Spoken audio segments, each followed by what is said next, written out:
Bakit po ang mga kaanib sa Iglesia ni Cristo ay nakahandang sumunod at pasakop sa mga pinuno ng pamahalaan?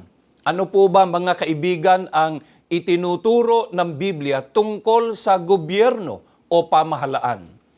Ganito po ang patuloy na pagtuturo ng banal na kasulatan sa aklat po ng Roma.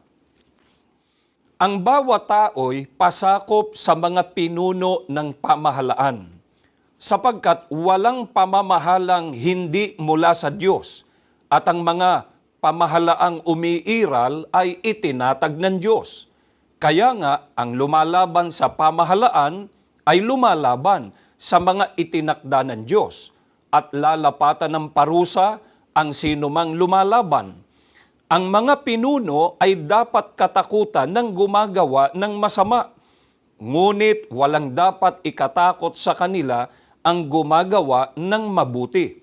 Ibig mo bang wag matakot sa mga namumuno, gumawa ka ng mabuti, at papupurihan kanila?